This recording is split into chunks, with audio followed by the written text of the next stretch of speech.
Então, hoje, o Web Encontro CIEVES, aqui do município de São Paulo, um assunto super importante, que é a vigilância genômica, né? A vigilância das variantes do SARS-CoV-2. E para nossa satisfação, vamos receber aqui, com essa apresentação, a doutora Paula Bisordi Ferreira. Ela é coordenadora do Núcleo de Doenças Agudas Transmissíveis, aqui da Divisão de Vigilância Epidemiológica Covisa, da Secretaria Municipal de Saúde. A Paula é médica sanitarista, vem aceitando esse desafio de coordenar o núcleo de doenças agudas transmissíveis desde a época da epidemia do sarampo, né? Então a gente tem aí uma longa parceria, sempre em momentos de crise, né, Paula? Mas acho que essa parceria tem dado muito certo, a gente tem trabalhado junto, CIEVES e Núcleo de Doenças Agudas Transmissíveis, com toda a equipe dela, nossa equipe aqui do CIEVES, com várias colaborações. Então, a gente só tem a agradecer essa parceria e hoje, então, a satisfação de ouvir nossa colega falando sobre as variantes do SARS-CoV. Para adiantar aqui, a gente já coloca o cronograma dos próximos encontros. Teremos um só em agosto, 2 em setembro, 1 em outubro, 2 em novembro, né? Nós faremos em agosto um encontro, eu já vou comentar com vocês, que é os resultados do inquérito soroepidemiológico escolar, né, que foi inclusive um pedido do último web encontro, e o estudo de soroconversão. Tá? Então, para o próximo web encontro, no mês de agosto, já coloquem aí save the date para o próximo web encontro. Bom, vou fazer aqui, desconectar, compartilhamento. E então eu gostaria de chamar, já sem maiores delongas, agradeço a participação de todos, nós estamos com quase já 20 participantes. Vou chamar a doutora Paula, então, para iniciar esse nosso web de vigilância das variantes do SARS-CoV-2. Paula, por favor, e já muito obrigada pela participação. Boa tarde, Geraldine, boa tarde a todos. Queria agradecer muito a oportunidade de estar com vocês nesse web encontro do CIEVES. Agradecer muito a parceria, né, a gente vem trabalhando em conjunto, né, a equipe do Núcleo de Doenças Agudas e do CIEVES de São Paulo, durante toda essa pandemia do Covid-19. Então, agradeço muito a equipe do CIEVES, agradeço muitíssimo a minha equipe, né, do Núcleo de Doenças Agudas Transmissíveis. Acho que o que a gente vai mostrar aqui, nós vamos falar um pouquinho sobre as definições de variantes, a situação epidemiológica e um pouco das ações aí que estão acontecendo no município de São Paulo. E isso tudo só é possível porque a gente tem esse trabalho super importante em conjunto, né? Toda a equipe aqui da Núcleo de Doenças Agudas e do CIEVES, aqui na Divisão de Vigilância Epidemiológica da Covisa. Já, então, agradeço bastante. Eu vou compartilhar a tela aqui com vocês para a gente começar a apresentação.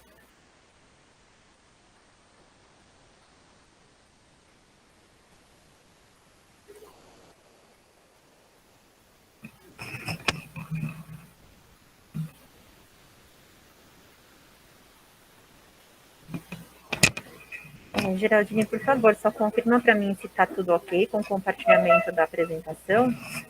Tá sim, Paula. Tá, então, pessoal, vamos começar. A gente vai falar, então, hoje o foco são as variantes, né? As variantes de preocupação. Nós vamos começar falando das definições de variantes, vamos falar dos objetivos da vigilância das variantes de preocupação e de interesse. A gente vai ver a situação epidemiológica, resumidamente, aí no mundo, no Brasil, em São Paulo, e vamos também conversar um pouquinho sobre as ações aqui no município de São Paulo. Então, para a gente começar, é importante a gente lembrar que todos os vírus, né, inclusive aí o SARS-CoV-2, eles sofrem mutações com o tempo, né, e com bastante frequência. Isso é muito comum, é um processo adaptativo e evolutivo dos vírus. né? A maioria dessas mudanças, dessas mutações, elas não têm muito impacto, né, nas propriedades do vírus ou têm impactos pequenos. Então, eles podem sofrer mutações que são deletérias, podem ter mutações que são neutras, então que não vão causar aí grandes impactos, e há mutações que são vantajosas para o vírus na sua evolução. Geralmente, essas mutações vantajosas, elas fazem com que o vírus consiga se replicar de uma maneira mais fácil, ou entrar nas nossas células, né, de uma maneira facilitada. Isso causa uma vantagem para esses vírus, tá?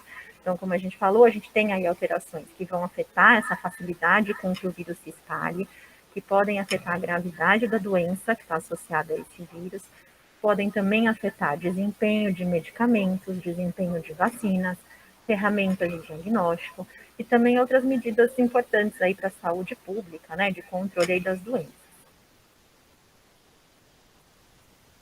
Em relação a essas variantes de preocupação do SARS-CoV-2, então a gente tem a OMS, né, monitorando essa evolução do vírus, né, e essas mutações desde janeiro de 2020, né, então há uma rede de parceiros, de especialistas nesse monitoramento da OMS. Desde o final de 2020, surgiram aí variantes do SARS-CoV-2 que representavam, então, um risco maior para a saúde pública, né? E aí, a partir dessa rede de monitoramento, foi possível, então, a caracterização dessas variantes, em variantes de interesse, variantes de preocupação, para que a gente consiga fazer esse monitoramento, entender o comportamento dessas variantes e o impacto que elas vão ter na epidemiologia aí do Covid-19 e também vão ajudar a gente na resposta à pandemia. Em relação às variantes de preocupação, então existe uma definição da Organização Mundial de Saúde, né? Então, como que a gente classifica essas variantes? O que a gente pode considerar uma variante de preocupação? Então, a variante ela tem que ter aí mutações e que causem algum desses 3 pontos que estão aí no slide, a gente vai ver juntos.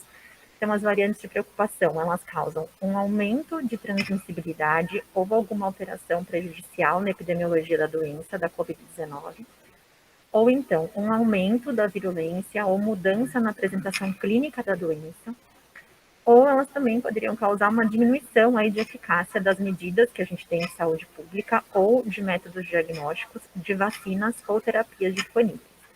Então, qualquer variante que atenda a um desses critérios tem sido considerada como uma variante de preocupação pela Organização Mundial da Saúde. Eu trouxe aqui para vocês as 4 variantes de preocupação que a gente tem hoje em monitoramento, né, pela OMS. Então, a gente tem 4 variantes que já foram identificadas na grande maioria dos países do mundo. Então, a variante alfa, que é a B117, né, foi identificada e as primeiras amostras documentadas no Reino Unido em setembro de 2020, e ela foi designada como uma variante de preocupação em dezembro de 2020. A variante beta, que é a B1351, é a B1351.2 e .3, né, as linhagens aí que são consideradas essa variante. As primeiras amostras documentadas foram na África do Sul, em maio de 2020, ela foi designada como uma VOC em dezembro de 2020. A variante gama, que é a nossa P1, né, então as primeiras amostras aí identificadas no Brasil, em novembro de 2020, e ela foi classificada então como VOC em janeiro de 2021. E a variante Delta, que foi documentada inicialmente na Índia. Então, a gente tem as primeiras amostras documentadas em outubro de 2020. A variante Delta foi classificada inicialmente como uma variante de interesse, né, em abril de 2020, e depois ela foi reclassificada como uma variante de preocupação. Em maio de 2021 que ela foi reclassificada. Isso é importante a gente lembrar. Obrigada, que as variantes, elas podem ser reclassificadas, né, ao longo do tempo e do monitoramento. Então, a gente conhecendo melhor o comportamento das variantes, elas podem ser reclassificadas, então, ou como variante de interesse, VOC, podem também ser reclassificadas de VOC para VOI, né, ou para alertas apenas de monitoramento. Então, essas classificações vão mudando à medida que a gente vai conseguindo monitorar e entender o comportamento dessas variantes.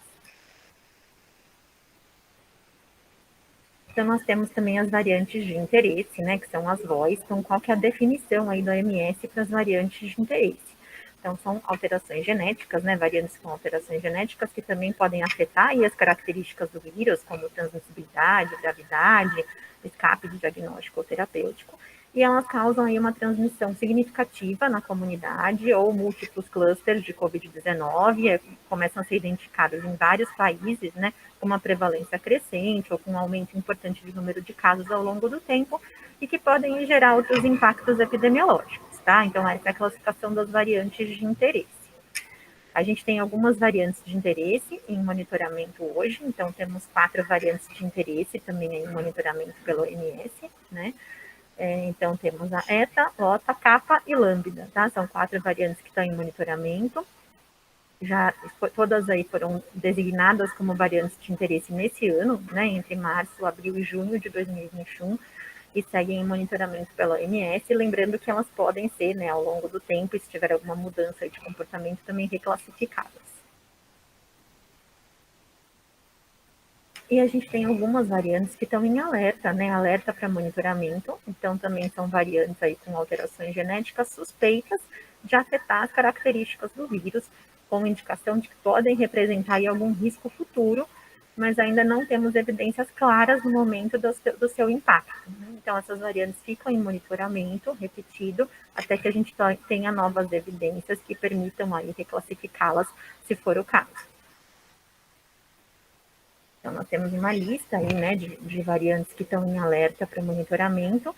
Eu vou chamar atenção aqui especificamente para 2. Então, a gente tem a P2, que está aí na segunda linha dessa tabela, né, que foi documentada no Brasil, né, então a gente tem aí primeiras amostras de abril de 2020, ela foi inicialmente classificada como uma variante de interesse e depois ela foi reclassificada, né, e ficou aí em alerta de monitoramento desde julho de 2021.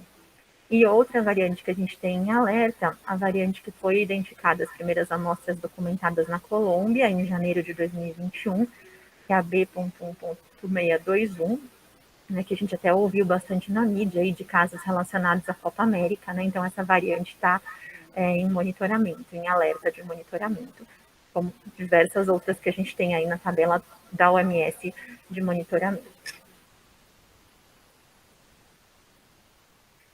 E agora, pessoal, a gente vai falar um pouquinho dos objetivos desse sequenciamento genômico, né, do SARS-CoV-2 para a saúde pública. Então, qual que é a importância da gente ter o sequenciamento genômico do vírus, que isso implica para a gente em saúde pública. Então, inicialmente, lógico, a gente vai conseguir identificar o SARS-CoV-2 como agente causador da doença. Isso pode dar suporte para desenvolver métodos diagnósticos, apoiar o desenvolvimento de terapias, de vacinas, né, investigar qual foi a data de introdução do vírus em humanos, qual que é a origem do vírus, né, que isso ainda é uma coisa que está em andamento. Pode esclarecer para a gente questões em relação à reinfecção, então para a gente poder avaliar e compreender melhor o fenômeno de reinfecção, né, e diferenciar aí infecções prolongadas de reinfecção. Além disso, a gente vai poder observar também as mudanças no comportamento viral, né, em relação à transmissibilidade, à patogenicidade, alterações aí em relação à imunidade, tanto de vacinas como da infecção natural, né, avaliar impacto em relação ao diagnóstico molecular, sorológico, aos ensaios de antígeno e também os impactos das intervenções terapêuticas. E a gente consegue também monitorar, então, a atividade viral, né? Então, investigando como que acontece a disseminação geográfica dessas variantes e a introdução e reintrodução entre as populações, investigar surtos em configurações ou populações específicas, e isso também, essa atividade apoia a vigilância, a gente conseguindo saber os níveis de transmissão na população de cada variante, o comportamento aí de cada variante em cada local, em cada população. Então, esses são todos os objetivos aí do sequenciamento genômico e da vigilância genômica colocados também pela Organização Mundial de Saúde. Eu trouxe para vocês, pessoal, uma tabela bem resumida, né, em relação a alguns impactos aí das nossas 4 variantes de preocupação que estão em monitoramento. Então, esses dados estão nos reportes semanais da OMS, né, que vem atualizando sempre as informações. Então, mais para a gente ter uma visão geral aí dessas 4 variantes. Então, em relação à transmissibilidade, a gente sabe já dados, né, que demonstram um aumento da transmissibilidade para todas elas, né, alfa, beta, gama e delta. Em relação à severidade da doença, né, a gente tem, em relação à variante alfa, um aumento no risco de hospitalização e um possível aumento também na severidade, na mortalidade da doença, tá? Em relação às variantes beta, gama e delta, pode, né, existem alguns dados que podem mostrar aí um aumento, um risco de aumento nas hospitalizações dos casos. Em relação ao risco de reinfecção, a gente tem, para todas essas variantes, com exceção da alfa, né, já alguns relatos de redução de atividade de neutralização de anticorpos, né, então, que é para a variante gama uma redução moderada, né, nessa neutralização de anticorpos. E em relação aos impactos nos diagnósticos, nos métodos diagnósticos, não há impacto de diagnóstico para nenhuma dessas variantes, né? Então, assim, ou há um impacto muito limitado, ou nenhum impacto nos métodos diagnósticos aí em relação a essas 4 variantes.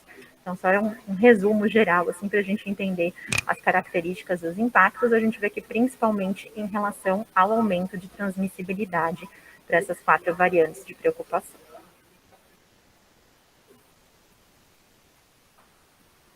Vamos falar um pouquinho especificamente sobre a variante Delta, né, que é a mais recente aí, que foi identificada e está em monitoramento. Então, a gente tinha agora dados de até 20 de julho de 2020, mais de 2 milhões de sequências, né, de SARS-CoV-2 cadastradas no GISAID, e 9% dessas sequências confirmadas para a variante Delta. Tá? E a gente tem já uma prevalência da variante Delta ultrapassando 75% em diversos países, então como Austrália, Bangladesh, Botsuana, China, Dinamarca, Índia, Indonésia, Israel, Portugal, Rússia, Singapura, África do Sul e Reino Unido. Então a gente vê que tem uma prevalência aumentada, que aumentou recentemente dessa variante em todos esses países. E a gente tem realmente evidências que aumentam para o aumento da transmissibilidade, né, um aumento importante na transmissibilidade da variante Delta, quando comparado aí com as não VOX. A gente tem alguns dados ainda limitados, né, em relação à gravidade da doença, potencial de escape imunológico, né, da variante Delta em relação às outras variantes do SARS-CoV-2. E a OMS fez uma modelagem, né, na Índia, em relação à variante Delta, que mostrou aí realmente uma taxa de crescimento maior do que as outras variantes circulantes na Índia, que sugeriam também um maior potencial de transmissibilidade dessa variante.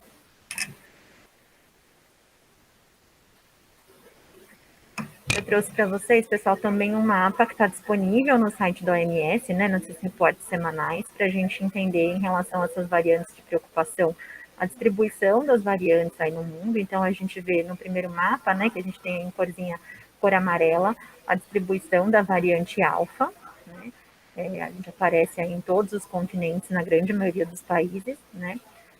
O mapa aí nesse verde mais escuro são os países que têm casos da variante beta, né? Então a gente também vê que está presente em todos os continentes. A variante gama está em marrom, o mapa que aparece aí pintadinho marrom, né? Onde a gente já tem casos identificados. E o último mapa, a última figura que está em lilás, é a distribuição da variante delta, também presente aí em todos os continentes, em muitos países aí do mundo. Então, mais para a gente entender como está a distribuição dessas variantes atualmente aí pelos continentes e pelos países no mundo.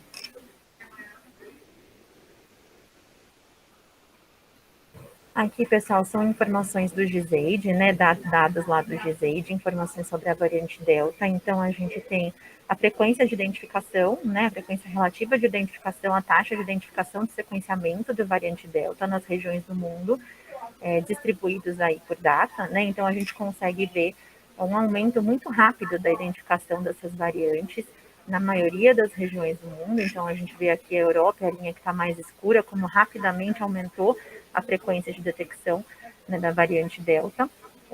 Isso se repete, né, quando a gente vê os dados de outras regiões, outros continentes, e o que está aqui em vermelho, essa linha que está em vermelha, são os dados da América do Sul.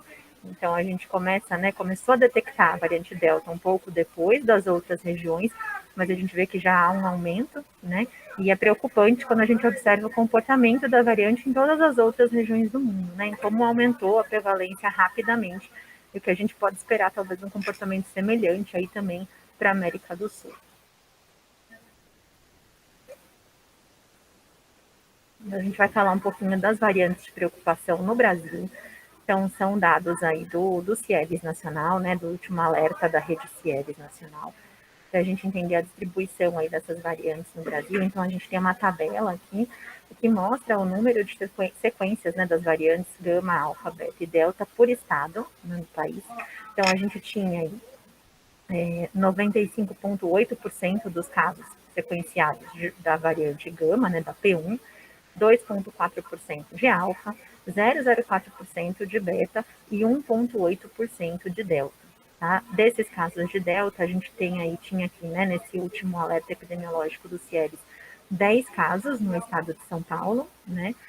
Até essa data desse último alerta, que acho que é da semana passada, se não me engano, a gente tinha desses 10 casos, acho que 8 são do nosso município, né? A gente vai ver um pouquinho dos casos aí do município mais para frente na apresentação, mas só para vocês terem uma ideia dessa distribuição.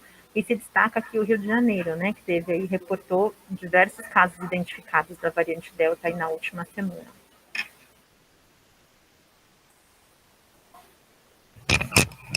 Aqui, pessoal, são dados também de sequenciamento, né, da Fiocruz e do GISAID. Então, em que a gente vê, são dados do Brasil, tá?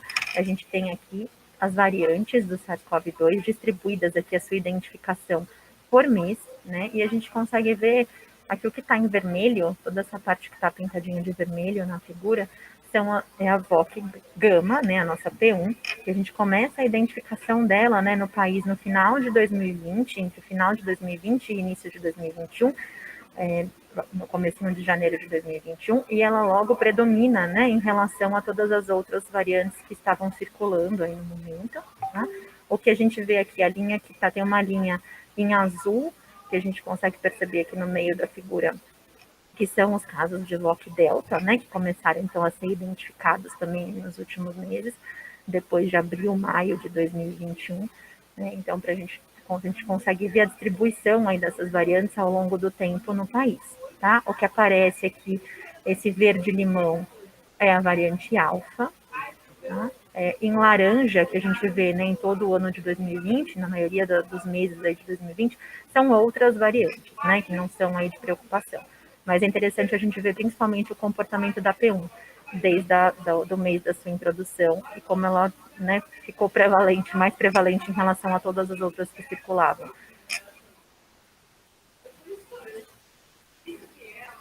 Aqui também dados, né, da Fiocruz e do GISAID em relação ao sequenciamento genético, agora distribuídos por região geográfica do país. Então, a gente também aqui por mês de amostragem, né, distribuídos por região. A gente tem aqui a penúltima região que aparece aqui, a região sudeste, né, e como realmente a P1, né, a partir do momento da sua introdução, se a gente observar os dados aí mês a mês, ela realmente suplanta todas as outras que estavam em circulação. E é interessante a gente também ver a quantidade de amostras sequenciadas, né, então como foi aumentando, né, aqui principalmente na região sudeste mês a mês, a quantidade de sequenciamentos que foi possível ser feito, e que isso é muito importante para a gente conseguir entender o cenário, né? E os dados especificamente da região sudeste, então a última parte aqui da imagem é o estado de São Paulo, tá? Então a gente também consegue ver um aumento né, importante da quantidade de amostras sequenciadas e também da quantidade de P1, né, que foi identificada aí a partir de fevereiro, março de 2021, que realmente ela aí representa mais de 90% dos casos.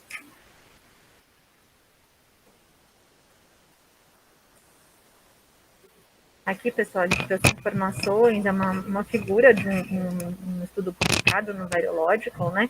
Então, que foi feito em relação à introdução da variante Delta, né, no país. Então, a gente tem aí na figura A, essa primeira figurinha, ela mostra para a gente que a gente teve alguns 6 pontos independentes de introdução da variante Delta que aconteceram, né, no país. Então, em casos identificados no Maranhão, em Goiás, em São Paulo, no Paraná, no Rio de Janeiro, né, e em Minas Gerais.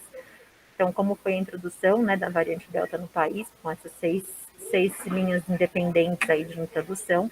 E na parte B aí da figura, a gente consegue visualizar a identificação das amostras aí, principalmente em relação ao Rio de Janeiro, ao longo do tempo, né? A gente vê que o gráfico começa lá em março de 2021 e vai até julho, e as bolinhas aqui que estão em azul são amostras aí da Delta identificadas no Rio de Janeiro. Então, como aumentou aí realmente esse percentual de identificação aí da variante Delta. Tá? Então, mas para a gente também entender como é que está se dando aí essa identificação da variante no país. Então, a gente tem até o momento, né, dados também do comunicado de risco do CIEVES, a identificação da VOC Delta em 10 estados, né, durante essa rotina de vigilância genômica. A gente tem 7 estados que têm casos confirmados ainda em investigação, então são eles o Paraná, o Rio de Janeiro, São Paulo, Rio Grande do Sul, Santa Catarina, Pernambuco e o Distrito Federal. E a gente teve, no dia 21 de julho, então, 13 novos casos confirmados por sequenciamento genômico notificados. 7 desses casos são do estado de São Paulo e 6 no Distrito Federal. Tá? A gente tem também notificados 5 óbitos relacionados à variante Delta, 4 desses no Paraná e 1 no Maranhão.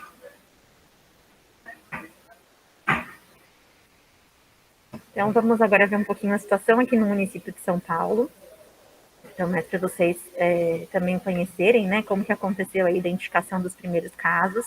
Então, a gente teve no dia 5 de julho de 2021, o Núcleo de Doenças Agudas, o CIEVES, né, foram notificados aí sobre a identificação do primeiro caso de variante Delta no município de São Paulo. Foi uma amostra sequenciada pelo Instituto Butantan. E a partir dessa identificação, a gente fez, então, a investigação do caso, foi conduzida a investigação do caso, que se iniciou imediatamente em parceria aí com a equipe do CIEVES São Paulo, a CRS Sudeste, a UBSMOC e a UBS Belenzinho, que eram ali a região de residência do caso. Tá? Então, informações resumidas aí sobre esse primeiro caso confirmado. Então, um indivíduo de sexo masculino, 45 anos, que teve a data de início dos sintomas em 19 de junho de 2021. Ele foi atendido e coletou o RT-PCR em 21 de junho de 2021. Não tinha história de viagens, não tinha história de contato com viajantes, estava trabalhando em home office e não era vacinado, tá? Então, a partir dessas informações iniciais, então a gente fez uma investigação desse caso, né?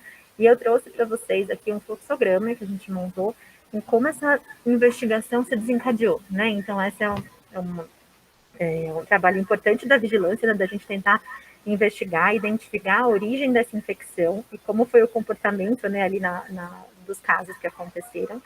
Então, a gente tem aqui nesse fluxograma, nesses quadradinhos que estão aparecendo em cor lilás, está marcadinho ali, escrito em vermelho, variante Delta, é o nosso primeiro caso. Foi o primeiro caso confirmado, que foi sequenciado pelo Instituto Butantan. Lembrando que esses sequenciamentos são feitos por amostragem, tá? Então, são amostras aleatórias que são sequenciadas e a partir dessa atividade que a gente conseguiu identificar esse primeiro caso. Então, ele teve o início dos sintomas em 19 de junho e quando foi feita a investigação, então a gente descobriu que, na verdade, ele não tinha essa história de viagem, nem de contato com pessoas que tinham viajado, mas ele referiu o contato com a esposa, né, que reside lá no mesmo domicílio, e a esposa iniciou, então, os sintomas no dia 15/6. Então, tinha adoecido antes dele, né, e é a provável fonte de infecção aí do caso. Além disso, moravam também na mesma casa o filho e o enteado, e todos adoeceram, tá? Então, o filho adoeceu no dia 16 de junho e o enteado no dia 21 de junho. A partir da identificação desses casos secundários, então a gente, né, se aprofundou aí na investigação, principalmente em relação à esposa, que teria sido o caso índice nesse domicílio, e a esposa também negava viagens, né, ou qualquer histórico aí de contato com viajantes. A única coisa que ela referiu, né, de importante para a gente, foi a questão de trabalhar em uma escola, e ela dizia que nessa escola havia, então, casos suspeitos de Covid-19, então foi investigada a situação também na escola, no local de trabalho dela, tá? É o que está marcado aqui em laranja, no topo do slide, a gente identificou aí como escola 1. Então foram identificadas 34 pessoas para investigação nessa escola, tá? E a gente não conseguiu identificar casos que estivessem relacionados, né, com o nosso caso índice. Foi identificado um caso positivo na escola, mas que não tinha vínculo temporal, né, com o adoecimento dela. Mesmo assim, o caso dessa criança que adoeceu na escola e também a família da criança, a gente conseguiu identificar, investigar, aliás, e fazer o sequenciamento foi feito, né, dessa família toda, e era uma variante P1, então realmente não tinha vínculo aí com a questão da variante Delta, tá? Também durante a investigação, então quando foi feita a visita domiciliar, foi identificado que essa família morava numa vila de casas e, na verdade, todas as pessoas dessa vila eram parentes, né? Então, eles tinham ali contato entre si. Então, foram feitas nessa vila cerca de 10 investigações, né, para a gente também entender se não tinha nenhum outro caso relacionado. E na vila não foi identificado aí outros casos, tá, que tivessem relacionados com essa família. Também apareceu, né, durante a investigação, o relato de que na casa da mãe, né, da esposa desse primeiro caso, né, então o sogro e sogra do nosso primeiro caso, também tinham adoecido, né, então que está em laranjinha claro, a gente fez a investigação, então também nessa residência, né, que aparece aí os casos em laranja claro, todos também adoeceram, né, então era o sogro e a sogra, do nosso caso índice de variante Delta, e 2 sobrinhos, que residiam na mesma casa, adoeceram dia 19 do 6, dia 20 do 6 e 22 do 6, os inícios de sintoma. E existia também, então, um relato, né, do sogro, do caso índice da Delta, de trabalhar em uma outra escola, né, e ele também relatava que tinha tido contato com casos nessa outra escola. E a partir daí a gente também fez a investigação nessa escola, né, nesse local de trabalho, e realmente identificamos aí, né, 2 possíveis casos relacionados, né, então uma professora da escola que foi um contato no local de trabalho com início de sintomas em 17 do 6 e uma aluna com início de sintomas em 21 do 6.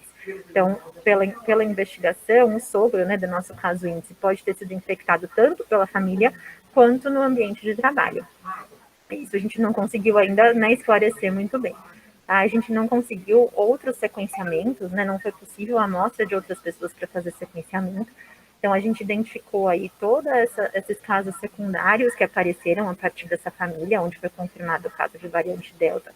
Então, para a gente ver como a investigação, né, realmente é trabalhosa e vão aparecendo diversos outros casos, né, no meio do caminho, para a gente tentar elucidar como que aconteceu essa cadeia de transmissão. Mas, apesar de toda essa investigação, não foi possível a gente identificar a origem de infecção, né? Qual foi a origem da infecção da esposa, né, do nosso caso confirmado de Delta, a gente não conseguiu realmente identificar essa origem. Então, como eu falei para vocês, a gente conseguiu identificar diversos outros casos secundários relacionados a esse núcleo familiar. Não foi possível o sequenciamento de outras amostras aí dos familiares dos casos, né? Foi necessária a investigação dos locais de trabalho, né, da esposa do caso, do sogro, né, do caso índice, né, e outros contatos próximos. E após toda essa investigação, a gente realmente não conseguiu identificar a origem de infecção. Então, já a partir desse primeiro caso, como a gente não conseguiu identificar a origem, a gente já começou a considerar a possibilidade realmente de transmissão comunitária da variante Delta no município de São Paulo. Além desse primeiro caso, foram notificados pelo Instituto Butantan mais 10 casos já de variante Delta, que foram identificados nessa atividade de vigilância genômica, né? E até o momento, a gente não foi possível também identificar a origem de infecção para esses casos que ainda estão em investigação.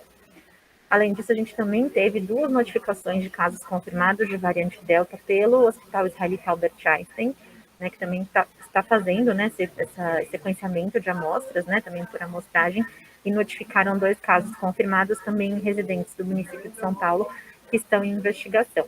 Mas até o momento, para nenhum desses casos, a gente consegue realmente identificar a origem da infecção ou tem alguma história de viagem para o exterior ou contato com viajantes. Então, a gente realmente considera aí a questão da transmissão comunitária no município.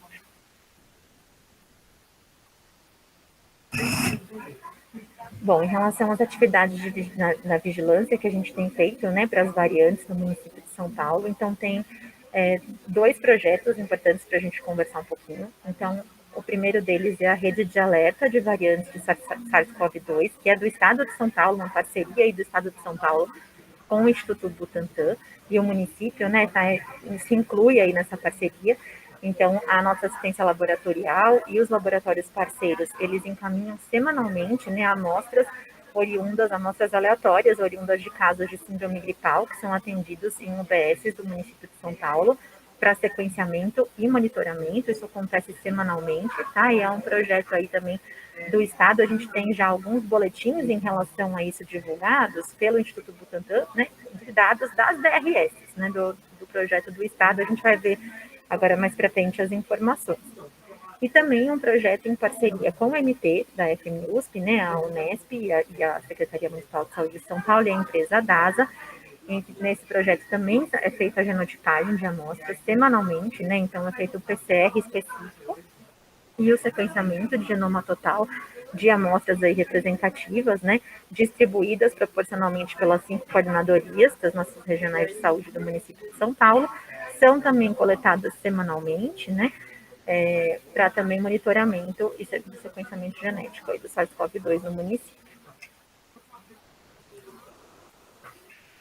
Aqui, pessoal, eu trouxe para vocês um dos últimos boletins dessa rede de sequenciamento do estado, então não são dados especificamente do município, né, é o dado da Grande São Paulo, da DRS1. A gente vê aí na parte à direita do slide, né, a gente tem esse gráfico na parte inferior que mostra para a gente os sequenciamentos aí durante as semanas epidemiológicas, e a gente vê realmente a predominância, por enquanto, da P1, né, da variante P1, que está marcado aí em vermelho escuro, né, em cada barrinha do gráfico. Então, na última semana, a gente tinha ainda 92% de amostras identificadas relacionadas à P1, a variante P1. Tá? No total, aí já foram feitos nesse projeto para a DRS1 mais de 700 mil testes realizados, mais de 270 mil positivos e mais de 4 mil sequências que geraram esses dados, lembrando que são desses da toda a Grande São Paulo, da DRS1, e esses boletins estão disponíveis na internet, tá? Tem boletins semanais, tem o link aí na apresentação, depois se vocês quiserem acessar esses dados.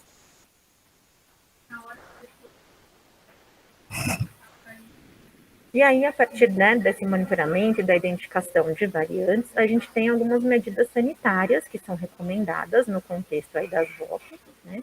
Então, tem recomendações aí de medidas sanitárias direcionadas à entrada no Brasil de estrangeiros de qualquer nacionalidade. Então, a gente teve publicado em 23 de junho a portaria 655, né, que estabelece uma restrição excepcional de entrada no Brasil de passageiros que tenham origem ou passado pelo Reino Unido, Grã-Bretanha, Irlanda do Norte, pela África do Sul e pela República da Índia, né? Então existe essa portaria ainda em vigência, e todos esses casos são monitorados. Então é importante a gente lembrar que os casos, né, existem exceções aí de entrada dos residentes, pessoas que vêm a trabalho podem entrar, né, no país apresentando um RT-PCR negativo, mas as pessoas que chegam, né, desses destinos, elas devem ser monitoradas e devem fazer uma quarentena de 14 dias, mesmo com o RT-PCR negativo, né, apresentado no momento de entrada no país. Isso é uma atividade da vigilância, né, que é feita em conjunto com as UBS, então todos esses casos são informados para a gente, os passageiros preenchem um termo de controle sanitário no aeroporto, e a gente recebe esses termos com as informações, né, de identificação desses casos e o local de residência ou de hospedagem, e a gente passa esses casos todos para as UBS fazerem esse monitoramento, orientarem a quarentena de 14 dias desses viajantes e monitorarem essas pessoas. Tá? Então, a gente tem feito essa ação de vigilância ativa aí dos viajantes, intensificando essas atividades de vigilância epidemiológica, investigando aí, né, esses passageiros, casos e contatos que vão aparecer e notificando imediatamente esses casos. Tá? Também é importante reforçar, né, as ações de identificação precoce de casos suspeitos, de testagem, de isolamento de casos e contatos. Reforçar todas as medidas não farmacológicas, né, como o uso de máscaras, o distanciamento, evitar aglomerações. A gente faz um alerta aí às pessoas provenientes de áreas que tenham uma incidência, né, muito significante aí das VOCs, para a necessidade de cumprir, então, essa quarentena, né, e elas têm que ser testadas ao entrar no país e ficar em isolamento se desenvolverem sintomas. Recomenda-se também que todas as viagens não essenciais, em particular para essas áreas, sejam suspensas, né, então não sejam realizadas, e a gente ter atenção e ficar em alerta máxima para notificação de possíveis casos, né, de infecção com as cepas variantes ou as variantes de preocupação que estão em circulação do SARS-CoV-2, essa notificação de forma imediata. Pessoal, era isso, eu agradeço muito a atenção de vocês, fico à disposição, tá, para dúvidas, para algum comentário, muito obrigada. Oi, Paula, muito obrigada. pela apresentação, sempre muito clara, né? Bem esclarecedora, na verdade. Eu tenho algumas perguntas já aqui no chat, algumas delas você falou, inclusive, durante a apresentação, dos primeiros casos do município de São Paulo, qual seria o laboratório de identificação, né? O Daniel aqui pergunta para a gente. Assim, eu abri aqui, consegui abrir o chat aqui para eu ver as perguntas, para a gente já responder. Ah, ok. Então, vamos lá. Então, como você falou, né, o Daniel que pergunta, o laboratório que fez o sequenciamento do primeiro caso, então foi o Instituto Butantan que fez esse sequenciamento, né, nessa parceria do projeto que a gente comentou do Estado. Né, e ele pergunta também do sequenciamento da esposa, né? Não foi possível o sequenciamento da amostra da esposa desse primeiro caso. Tá? A Aline já foi, inclusive, respondendo no próprio chat, né? Deixa eu ver se tem mais. Acho que era isso, que estava no chat, era isso, né, gente? Isso, do chat, não sei se tem mais alguma coisa. Isso. E se alguém tiver mais alguma dúvida, a gente pode tentar esclarecer com a Paula aqui presente.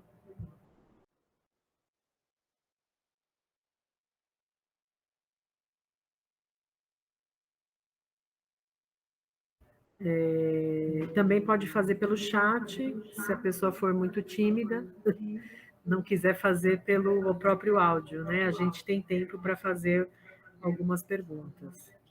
Paula, só para esclarecer, já que o nosso público também tem CIEVs, plantões, plantonistas, né? O que é importante é a gente investigar assim que detecta uma variante de preocupação, né? Quais são as características que a gente precisa para fazer essa investigação agora, né? Sabendo que é uma possibilidade de ter uma transmissão comunitária. Então, qual que é a orientação que a gente passa para as UVs, das equipes de investigação, de vigilância epidemiológica?